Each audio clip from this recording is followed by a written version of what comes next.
مکہ میں ایک عورت رہتی ہے، بہت حسین و جمیل ہے، اور اس کو اپنے حسن کے اوپر ناز بھی ہے اور کردار میں تھوڑی کمزور بھی ہے۔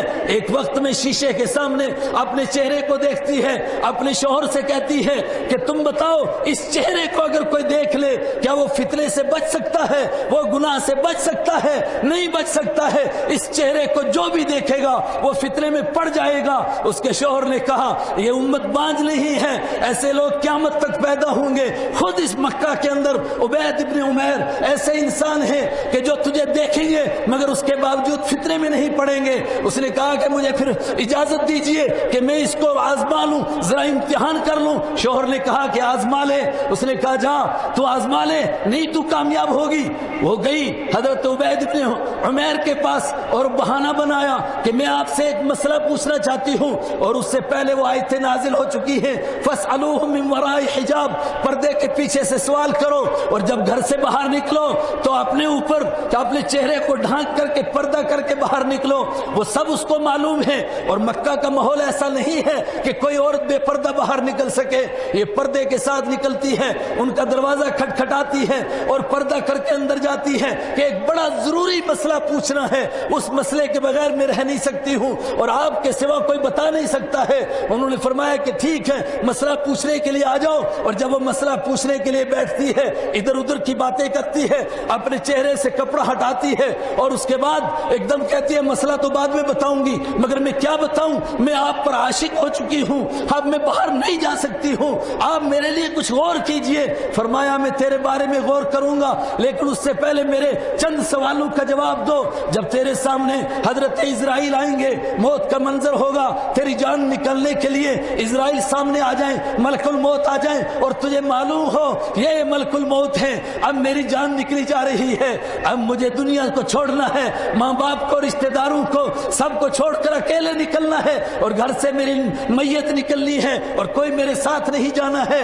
اس وقت میں ملک الموت تیرے سامنے موجود ہو، تو کیا کہہ سکتی ہے مجھے کہ میرے بارے میں غور کرو؟ اس نے کہا نہیں کہہ سکتی ہوں۔ جس کے سامنے موت کا منظر ہو، جس کے سامنے یہ وجوہ یومئذ ناظرہ الی ربها ناظرہ ووجوہ یومئذ باسرہ تظن ان یفعل بها فاقرہ، جس کے سامنے یہ منظر ہو، کچھ چہرے حشاش اور بشاش ہوں، کھلکھلاتے ہوں، اور کچھ چہرے اداس ہوں، اور ان کو لگے کہ اب کمر توڑی جائے گی، اب رب کی عدالت میں پیش کرنے کے لیے روح نکالی جائے گی۔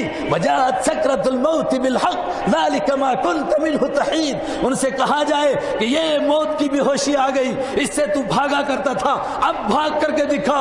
اس وقت میں تو مجھ سے یہ سوال کر سکے گی؟ اس نے کہا نہیں کر سکتی ہوں۔ کہا دوسرا سوال، تجھے قبر میں ڈالا گیا، تیرے رشتہ دار واپس آ گئے، تیرے گھر والے واپس آ گئے، اور اوپر سے بند کر دیا گیا، اور قبر کے کیڑے ہیں، اور رات کی اندھیری ہے، اور قبر کی اندھیری ہے، اور پھر تیرے پاس منکر نکیر پوچھ رہے ہیں من ربک، تیرا رب کون ہے، تیرا دین کیا ہے، وما تقول فی هذا الرجل، اور ان کے بارے میں تو کیا کہتی ہے، یہ محمد عربی صلی اللہ علیہ وسلم تیرے سامنے ہیں۔ مکہ کے کافروں سے پوچھا تھا الم یعرفوا رسولہم افلم یعرف اولم یعرفوا رسولہم، کیا انہوں نے اپنے رسول کو نہیں پہچانا، اس لیے نہیں مانتے ہیں؟ وہ رسول جس کو چرندوں نے پہچانا، جس کو درندوں نے پہچانا، جن کو جھاڑیوں نے پہچانا، اور جس کو چاند نے پہچانا، اے مکہ کے مشرکو کیا تم نے اس کو نہیں پہچانا، اس لیے نہیں مانتے ہو؟ اور پھر قرآن کریم نے کہا بل جاءہم بالحق، نہیں نہیں تم نے پہچانا ہے، اصل میں وہ حق لے کر کے آئے ہیں،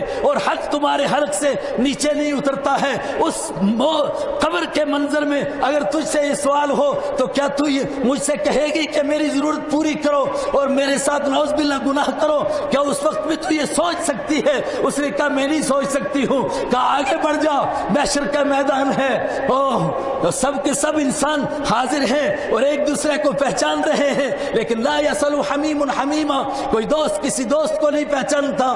یومئذ ینفخ فی الصور فلا انصاب بینہم، جب سور پھونکا گیا، عدالت میں حاضری ہوئی، اب رشتہ داری کچھ نہیں، کوئی کام نہیں آ رہا ہے، اور مجرم یہ چاہتا ہے کاش آج میری جان چھوٹ جائے، چاہے میری طرف سے سارے لوگ جہنم میں چلے جائے اور تجھے رب کے سامنے لے جایا جا رہا ہو، اس وقت میں تو یہ سوچ سکتی ہے؟ اس نے کہا نہیں سوچ سکتی ہوں۔ کہا پھر جب اعمال نامے مل رہے ہوں، اما من اوتی کتابہ بیمینہ، ہائے یہ ویسا خطرناک منظر ہے، میں اور آپ سب نہیں گھبراتے، صحابہ گھبراتے ہیں. اللہ نے دنیا میں لاج رکھی, اس کے دین کی وجہ سے چہرے ہمارے محفوظ رہے اور ہمارے چہروں پر نہیں لکھا گیا, اندر کے حالات باہر نہیں آئے. ہر آدمی جب اپنی کتاب زندگی پڑھتا ہے اور سوچتا ہے کہ قیامت کے دن مجھے میری کتاب زندگی ملے گی اور کہا جائے گا اقرا کتابک کفا بنفسک الیوم علیک حسیبا, پڑھ یہ تیری کتاب ہے, آج تو اپنا حساب لینے کے لیے کافی ہے. اور آدمی دیکھے گا مالی حاضر کتاب لا یغادر صغیرہ ولا کبیرہ, یہ کیسی کتاب ہے, نہ رات کی تنہائی کو چھوڑا نہ دن کے اجالے کو چھوڑا, سب کچھ اس کے اندر موجود ہے. پھر کیا ہو گیا اس وقت میں تو اس کام کے اس برے گناہ کا تو خیال کر سکتی ہے. اس نے اس کی ایک چیخ نکلی, اس نے کہا مجھے کاش واپس جانے دیجیے, میں نہیں سوچ سکتی ہوں. یہ سب وہی سوچے گا جو آخرت کو بھول جاتا ہے.